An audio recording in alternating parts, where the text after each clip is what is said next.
It was a lovely warm afternoon in Mumin Valley. Everywhere there was the warm scent of flowers and the hum of bees. The Hemulin had been studying nature since the break of day, and everyone else had been up early too, but they were too busy to notice the beauties of the garden because they were preparing for a special meeting. They must decide whether the suitcase brought by Thingamy and Bob belonged to them or the Groke. A trial was to be held at the lilac bushes at 3 o'clock, when the Groke herself would attend. Thingamy and Bob didn't understand what was going on at all. The Stork Maiden was making a judge's wig from a ball of old string. "Put those over there," ordered Sniff, who was to take the part of the judge. Mumin Mama brought cherries for refreshments, and the Hobgoblin's hat for a wastepaper bin. "A real judge should wear a wig," said the Stork Maiden. "I think it suits me very well," said Sniff, preening himself. Just then the first chill of autumn spread over the valley. The Groke is coming," whispered the leaves and the flowers. And the cold spread, and fear touched everybody's heart. "Look," whispered the Stork Maiden, "the Groke is here." Mumin Mama put on her warm shawl, and the Groke sat in the frozen grass glaring at them all. They all shivered.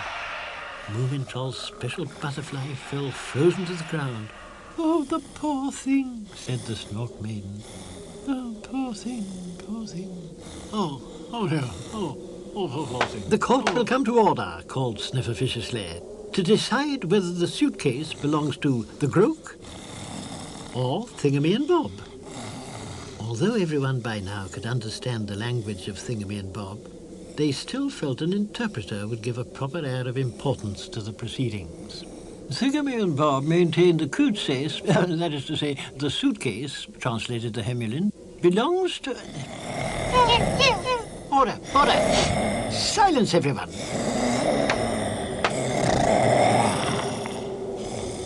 Now let us discover something more about this suitcase. What does it contain? "Thingamy and Bob think it contains the most beautiful thing in the world," translated the Hemulin. "But the Groke just thinks it's worth the most money." Now, who has the greatest right to it? The Groke or Thingamy and Bob? "The Groke. I judge in favour of the Groke," shouted Sniff. "You say the Groke? But nobody likes the Groke." "No, she's evil." "The Groke, she's evil," shouted the witnesses. "Silence," demanded Sniff. Then Mumin Mama rose to her feet. "Could we buy the contents of the suitcase from the Groke?" she said. "Would the gold mountain from our island be a high enough price?" "No," said the Groke in an icy voice. What was to be done? It was becoming colder and colder, and no one had any idea what to do until Mumin Mama thought of the Hobgoblin's hat. "Here is the most valuable thing in Mumin Valley," she said. "The wonderful Hobgoblin's hat. It has entertained us the whole summer long. The only Hobgoblin's hat in the whole world." And she popped some cherries into it.